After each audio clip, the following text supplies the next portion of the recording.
nakama, selamat datang di channel Ready 3B. Semoga kalian dalam keadaan sehat walafiat dan dimudahkan segala urusannya. Kali ini saya akan mereview One Piece chapter 1095, di mana pada chapter ini akan mengungkap masa lalu Kuma dan keluarganya serta sisi gelap pemerintah dunia. Chapter kali ini berjudul Dunia Tak Layak Ditinggali. Di cover chapter memperlihatkan seekor monyet yang mengambil hidung bagi, lalu kemudian dia kabur. Oke, tanpa bertele-tele kita lanjut ke ceritanya. Robin Cuan.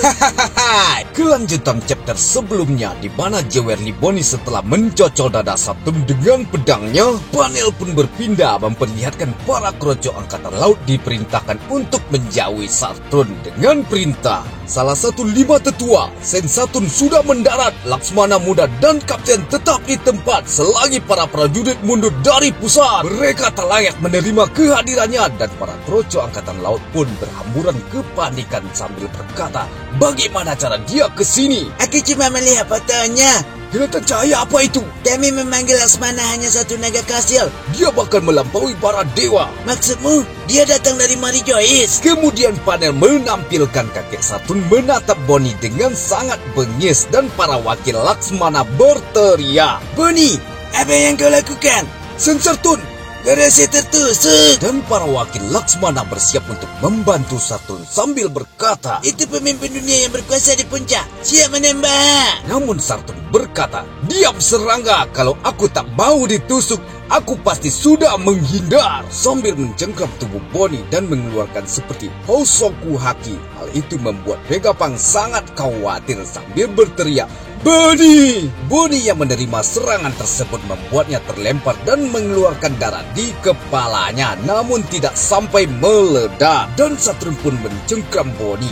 Kemudian Sanji bersiap melancarkan serangan kepada Saturn karena melihat Bonney dalam bahaya, sambil berkata, Bonney-chan! Namun Sanji tidak bisa mendekati Saturn karena efek dari serangan Saturn, dan Sanji bernasib sama dengan Bonney, yaitu mengeluarkan darah di kepala tapi tidak sampai meledak juga. Setelah itu Saturn mencabut pedang dari tubuhnya dan darah pun menghilang yang membuat Franky berteriak, lukanya hilang. Di situ juga memperlihatkan Sanji yang sedang memegang kepala dalam kondisi tepar. Kemudian para wakil Laksmana mencoba mengambil kesempatan untuk menangkap Vegapunk karena melihat kondisi kru topi jerami dan juga para Vegapunk yang terdesak, sambil bersorak, gunakan kesempatan ini untuk menangkap Vegapunk. Namun Saturn memarahi mereka dengan berkata, tunggu bodoh, tak perlu buru-buru, mereka tak bisa lari. Dan Saturn juga marah kepada Kizaru, bahkan untuk standarmu, ini butuh waktu lebih lama dari dugaanku, Kizaru. Kizaru pun meminta maaf kepada Saturn.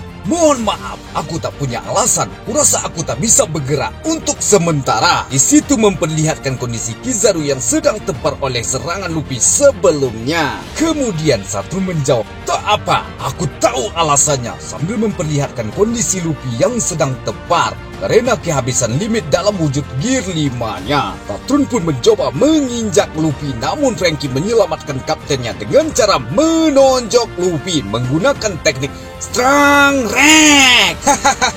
Ini terlihat konyol. Jika Luffy dalam keadaan sadar, saya pastikan Luffy akan kesal kepada Franky. Namun inilah cara yang efektif untuk menyelamatkan kaptennya. Melihat hal tersebut, Saturn pun paham dengan kru topi jerami dan bergumam, begitu ya, krumu sangat kuat. Dan kemudian Franky pun mencengkram Luffy seperti memegang otong sambil berkata, backhand, pemerintah dunia pun mengincar kepala kaptenku. Hehehe. Saturn kemudian berkata, bergabungnya kalian dalam pertarungan ini memang tak terduga, tapi kalian terkepung marinir di pulau yang berada di ambang kehancuran. Kalau kalian bisa kabur karena penyimpangan takdir, aku ingin menyaksikannya. Dan kemudian Saturn pun berkata kepada Vegapunk, kau Vegapunk, sayang sekali kau mengkhianati kami atas segala kontribusimu terhadap militer. Terima kasih. Lalu Saturn melanjutkan perkataannya. Jadi katakan siapa yang akan mati duluan di urutan yang paling menyakitkan. Kami ingin kalian mati dengan rasa penyesalan karena telah menentang dunia. Lalu Saturn meremas Bonney sambil berkata, kenapa di saat manusia dilarang melakukan sesuatu, mereka justru tetap melakukannya? Dan Sanji pun berteriak kepada Saturn, Hei, hentikan! Lalu Sanji merasakan hal yang aneh pada saat itu sambil bertanya ke yang lain. Hei, ada yang bisa bergerak? Franky kemudian berkata, Tidak, mustahil. Ada kekuatan yang menahan kita. Vegapunk pun menanggapinya.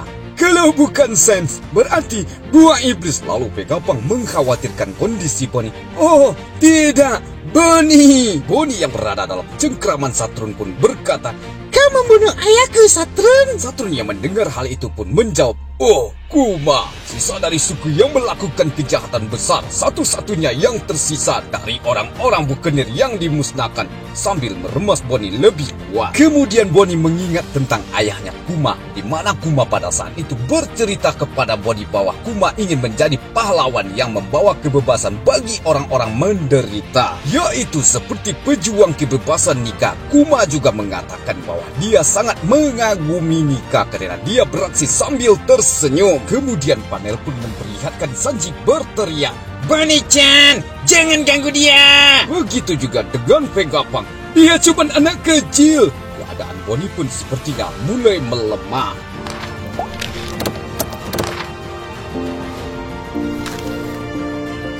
Panel pun memperlihatkan flashback ke 47 tahun yang lalu di kerajaan South Blue Sorbet, di mana memperlihatkan di sebuah rumah sakit tempat terlahirnya Kuma, yang memperlihatkan ayah dan ibunya sangat bahagia akan kehadiran putra kecil mereka. Di panel ini juga memperlihatkan seorang dokter yang berjanji kepada ayah Kuma tidak akan membocorkan kepada pemerintah dunia tentang sampel darah Kuma. Namun dokter bangke ini mengkhianati ayah Kuma sehingga semua keluarga Kuma ditangkap oleh pemerintah dunia karena satu-satunya orang dari ras bukanir. Lalu semua keluarga Kuma dijadikan budak. Jujur di sini saya antara geram dan juga sedih.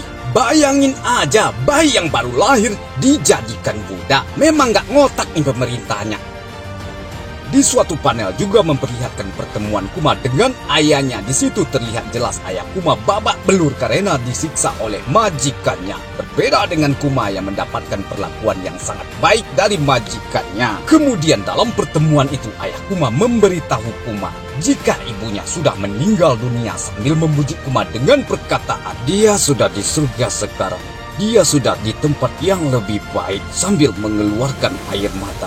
Wow. Lalu ayah Kuma memberikan semangat kepada Kuma agar tetap kuat dan melanjutkan hidup karena ayah Kuma percaya jika suatu hari nanti ada pejuang kebebasan menyelamatkan Kuma. Pejuang kebebasan itu adalah Dewa Sinar Matahari Nika, pejuang legenda yang diturunkan lewat orang-orang bukanir yang selalu tertawa saat beraksi. Jelas ayah Kuma kepadanya. Lalu ayah Kuma menari tarian Nika, namun tarian tersebut berujung kematian bagi ayah Kuma karena Tenryubito menembak kepalanya dengan alasan karena berisik. Kejadian itu pun tepat di hadapan mata Kuma yang membuat Kuma terdiam melihat ayahnya terbunuh.